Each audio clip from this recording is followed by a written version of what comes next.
Hello everyone, welcome back to my channel.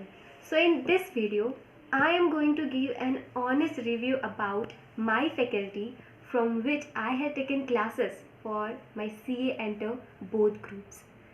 So I'm going to cover all the basic and major points of this faculty from their video lectures to their study material. So without any further ado, आगे बढ़ते हैं. तो पहला question आता है कि आखिर ये फैकल्टी लेक्चर्स प्रोवाइड कैसे करती है.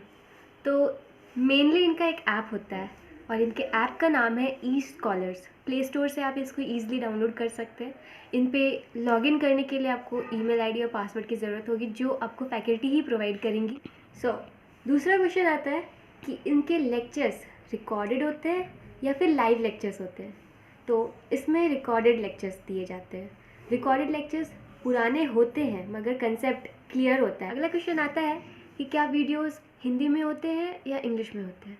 तो वीडियोस इंग्लिश में होते हैं. हाँ, कहीं कहीं इंग्लिश भी बोलते हैं सर, कहीं कहीं हिंदी भी बोलते हैं. इंग्लिश वैसा भी नहीं होता जो समझ में ना आए. जैसे हम लोग भी बोलते हैं वैसे ही इंग्लिश हिंदी सारा मिलाकर ही होता है. तो अगला क्वेश्चन फिर ये आता है कि क्या ये फैकल्टी स्टडी मटेरियल प्रोवाइड करती है या नहीं. तो हाँ, ये स्टडी मटेरियल प्रोवाइड करती है.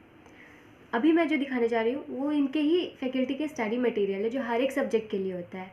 तो यहाँ मेरे पास है अकाउंटेंसी की स्टडी मटेरियल इस फैकल्टी की. तो इसमें बेसिकली क्या होता है, ये जो होता है परफेक्ट प्रैक्टिस बुक है. ये परफेक्ट रिवीजन बुक नहीं है. जब हम इनके लेक्चर्स बाय करते हैं तो हमें लेक्चर्स के साथ साथ वीडियोज़ के साथ साथ ये बुक्स भी प्रोवाइड की जाती है. ये हर एक सब्जेक्ट के लिए प्रोवाइड करी जाती है. और इसमें बेसिकली क्या होता है, इसमें सिर्फ क्वेश्चंस ही होते हैं पिछले साल के, उसके भी पिछले साल, आरटीपीज़ के, एमटीपीज़ के जो मेन क्वेश्चंस होते हैं वो सर पहले दिए रहते हैं. इसमें मैं आपको दिखाना चाहूँगी. तो इस बुक में मेनली क्वेश्चंस ही होते हैं प्रैक्टिस के लिए. तो इसमें क्वेश्चंस कैसे दिए हुए रहते हैं, यहाँ पे जैसे आप देख सकते हैं ये क्वेश्चन नंबर 1 है. इसके नीचे पे दिया हुआ रहता है कि किस किस अटेम्प्ट में आया हुआ रहता है. ये स्टडी मटेरियल में भी है या फिर ये मई 2017 में भी आया हुआ है. किस किस अटेम्प्ट में आया हुआ रहता है, एग्ज़ाम में आया है कि आरटीपी में आया है कि एमटीपी में आया है. ये सारा चीज़ यहाँ नीचे लिखा हुआ रहता है हर क्वेश्चन के नीचे. जैसे 2 में भी यहाँ पे लिखा हुआ है, 3 में भी लिखा हुआ है. इस तरह करके इसमें हर क्वेश्चन का दिया होता है. इसमें सोल्यूशंस प्रोवाइडेड नहीं होते. सोल्यूशंस ऐप में प्रोवाइडेड होते हैं. जिस ऐप में हमें लेक्चर्स दिए जाते हैं उस ऐप में इसके सारे के सारे solutions with recorded lectures provided रहते हैं. सोल्यूशंस के भी लेक्चर्स प्रोवाइड किए जाते हैं. अगर कहीं पे आप अटको किसी क्वेश्चन पे तो आप उस वीडियो पे जाकर के देख सकते हो कि इसका सोल्यूशन कैसे हो रहा है. हर एक क्वेश्चन का एक अलग अलग वीडियो बनाया हुआ रहता है. तो कोई दिक्कत नहीं होता है ऐसे. तो मैं अब एक और बात बताना चाहूँ कि इनके जो लॉ के लिए परफेक्ट प्रैक्टिस बुक होता है तो इसमें जो होते हैं कंसाइज नोट्स भी इसमें प्रोवाइडेड होता है with questions. Let me show you. जैसे कि मैं एक चैप्टर ले लेती हूँ. तो एक चैप्टर ऑडिट और ऑडिटर्स का चैप्टर है. तो इसमें कंसाइज नोट्स भी दिए हुए हैं. हेडिंग्स बोल्ड लेटर्स पे है, फिर उसका थोड़ा पार्ट, फिर उसका थोड़ा पार्ट. इस तरह कर करके सर ने कंसाइज नोट्स भी दिया हुआ है. और मैं क्वेश्चंस की तरफ भी ले जाना चाहती हूँ. और यहाँ पे असाइनमेंट करके दिया हुआ रहता है. ये क्वेश्चंस दिए हुए रहते हैं कि कौन सा क्वेश्चंस किस अटेम्प्ट में आए हुए हैं, कितना वेटेज होता है, कितने मार्क्स का क्वेश्चन होता है. ये सारा कुछ यहाँ पे प्रोवाइडेड होता है. कि क्या डाउट सॉल्व होते हैं, डाउट क्लासेस होते हैं. तो हाँ, डाउट क्लासेस होते हैं, डाउट्स सॉल्व भी होते हैं. हेल्पलाइन नंबर होता है. इन नंबर पे कॉल करने पे जो भी आपके डाउट होते हैं वो सॉल्व हो जाते हैं. और अगर क्वेश्चन रिलेटेड कोई डाउट होता है तो डाउट क्लासेस अवेलेबल होते हैं, करवाए जाते हैं. तो आप उसमें अटेंड कर सकते हैं. जो भी डाउट हो आपका वो सॉल्व कर देते हैं. और इसमें टेस्ट होते हैं या नहीं, तो हाँ, टेस्ट भी होते हैं. हर एक चैप्टर एंड होने के बाद उसके नीचे 2 अटैचमेंट होते हैं टेस्ट के लिए. टेस्ट पेपर होता है जो कि उसके बाद इसमें मॉक टेस्ट भी होते हैं. और 1 या 2 नहीं, 10 मॉक टेस्ट होते हैं. तो मॉक टेस्ट भी होता है और इसके लिए टेस्ट भी होते हैं. तो टेस्ट और मॉक टेस्ट का कोई टेंशन ही नहीं है. ये सोचने की ज़रूरत ही नहीं पड़ेगी कि क्या टेस्ट लेंगे या नहीं. हाँ, टेस्ट लेते हैं, हमें खुद से देना पड़ता है.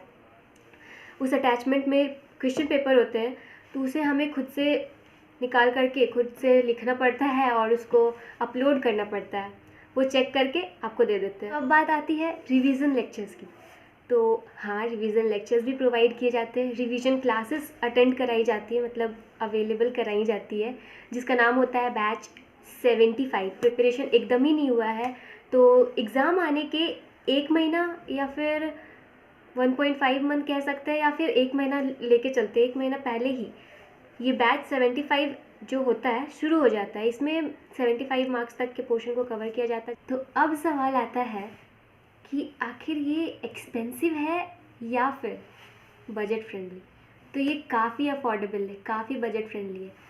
ऑब्वियसली अगर मैं बताऊं कि मैंने कितने पे बाय किया था, तो ये पड़ा मुझे 18,900 समथिंग या फिर 18,800 समथिंग, मुझे ठीक से याद नहीं, पर 18,000 था, इतना पता है।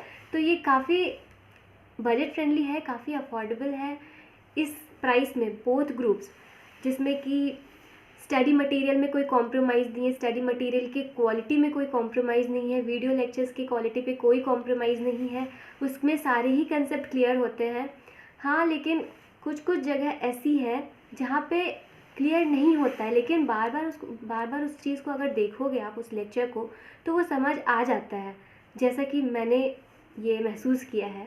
तो हाँ, कोई वैसा दिक्कत वाला सीन नहीं है कि एकदम ही नहीं समझ आ रहा है। वो ज़्यादातर कंसेप्ट में बेस्ड रहते हैं, मतलब कंसेप्ट क्लियर करना उनका मेन मोटिव होता है, क्योंकि अगर कंसेप्ट क्लियर होगा तो क्वेश्चंस इजी लगेंगे हमें। तो बेसिकली अगर देखा जाए, मैंने आपको अभी जो कुछ भी बताया वो इनके सारे बेनिफिट्स थे।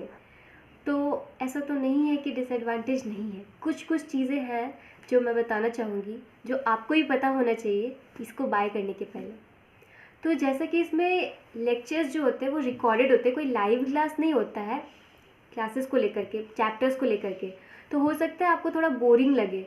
हाँ, कभी कभी मुझे भी बोरिंग लगता है कि क्या फालतू सा लग रहा है, नहीं पढ़ने का मन कर रहा है, लेकिन ऐसा नहीं होता है, आपको सेल्फ मोटिवेटेड होना पड़ेगा, ये एक डिसएडवांटेज है। तो हाँ, और जिन बच्चों को ग्रुप में रह कर के पढ़ने का आदत होता है, जिन बच्चों को लगता है कि ग्रुप में पढ़ने से ज़्यादा उनको समझ में आती है, तो ऐसा हो सकता है कि उनके लिए थोड़ा हार्ड हो, क्योंकि ये रिकॉर्डेड लेक्चर्स होता है। आप अकेले बैठ करके देखोगे, आपको ये नहीं दिखेगा कि कौन कैसा पढ़ रहा है, कौन मेरे से ज़्यादा आगे है, कौन मेरे से पीछे, तो कंपटीशन आपको पता नहीं चलेगा। तो हो सकता है आपको थोड़ा डिफ़िकल्टी हो इसको मैनेज करने पे। अब सवाल आता है कि इसमें कितनी बार हम वीडियो को देख सकते हैं। तो अनलिमिटेड व्यू होता है, आप उसको डाउनलोड करो, देखो, आपने देख लिया, आप चाहो तो अगले टाइम फिर से उसको डाउनलोड करके देख सकते हो। दूसरा डिसएडवांटेज ये आता है कि सर ज़्यादा हंसी मजाक नहीं करते हैं। हाँ, ये डिसएडवांटेज में नहीं गिना जाएगा, लेकिन ऐसा है, ऐसा लगेगा कि थोड़ा बोरिंग जब लगने लगता है ना, तो शायद ऐसा मन करता है कि शायद कुछ सर ऐसा कराते जिससे बच्चों में मोटिवेशन जागे, या थोड़ा उनका दिमाग थोड़ा फन की तरफ ले चले। तो ऐसा कभी कभी नहीं होता है। नहीं, तो आई थिंक मैंने सारे ही पॉइंट्स कवर कर लिए हैं। अगर आपको कोई डाउट होता है या मुझसे कोई पॉइंट्स छूट चुके हैं, तो आप मुझे कमेंट सेक्शन में पूछना, मैं रिप्लाई कर दूँगी आपको। और अब ये सवाल आता है कि क्या मुझे ये पर्सनली कैसा लगा, क्या इसको बाय किया जा सकता है। तो आप इसको बाय ऑब्वियसली कर सकते हैं, क्योंकि इसमें कंसेप्ट में कोई भी कंजूसी नहीं की गई है। इसके स्टडी मटेरियल के क्वालिटी और उसमें जो भी मटेरियल दिया हुआ है उसमें भी कोई एज सच कोई दिक्कत नहीं है। मतलब ऐसा है कि अगर आप इसमें प्रैक्टिस करते हो तो आपको कॉन्फिडेंस आ जाता है कि आपने हाँ कुछ पढ़ा है, आपको आता है। और जो कंसाइज नोट्स इसमें प्रोवाइड किए गए हैं लॉ में, वो मुझे बहुत पसंद आए थे, क्योंकि मैंने लॉ का बुक पढ़ा ही नहीं है, मैंने बस इसी से पढ़ा है। और मुझे लॉ सबसे ज़्यादा पसंद आता है तब जब मुझे चीज़ें समझ में आती है। समझ में जब चीज़ें आने लगती है तो आपको ऑब्वियसली सारी ही चीज़ें पसंद आने लगती है, फिर चाहे वो ऑडिट हो या चाहे वो अकाउंट्स हो या लॉ हो। तो आप इसके डेमो लेक्चर्स पहले देख लेना, उसके बाद ही परचेज़ करना, क्योंकि हो सकता है जो चीज़ें मुझे समझ में आ रही है, जो चीज़ें मुझे अच्छी लग रही है, वो किसी को नहीं पसंद आए। मेरा पढ़ने का तरीका जैसा है वो हर किसी का नहीं हो सकता है। जैसे मुझे शांति पसंद है, कोई डिस्ट्रैक्शन नहीं पसंद है, ग्रुप में पढ़ना नहीं पसंद है, तो हो सकता है कि किसी और को ग्रुप में पढ़ना ज़्यादा अच्छा लगता हो, किसी को हंसते खेलते पढ़ना बहुत पसंद हो, तो उनके लिए थोड़ा प्रॉब्लम हो सकता है। तो आप पहले डेमो लेक्चर्स को प्रीफर करना, उसके बाद ही डिसीजन लेना। ये तो मेरा रिव्यू था कि मुझे कैसा लगा। इसके मैंने आपको जो भी इन्फॉर्मेशन दिए है वो बिल्कुल सही है, और इसमें कोई भी ऐसा ऐसा कुछ नहीं है कि मैंने स्पॉन्सर किया है, ये बिल्कुल ऑनेस्ट है मेरे तरफ से। लेकिन अगर आपको लगता है कि इनसे बेटर कोई है, इनके डेमो लेक्चर्स देखने के बाद अगर आपको लगता है कि इनसे बेटर मुझे मिल रहा है और मैं ले सकती हूँ, तो आप उसको ज़रूर लेना। मैं ये नहीं कह रही कि इसी को लेना चाहिए, जो आपको पसंद हो आप उसी को लेना। इसी के साथ इस वीडियो को ख़त्म करते हैं। अगर आपको वीडियो हेल्पफुल लगता है तो please let me know in the comment section and do like, share and subscribe. Thank you.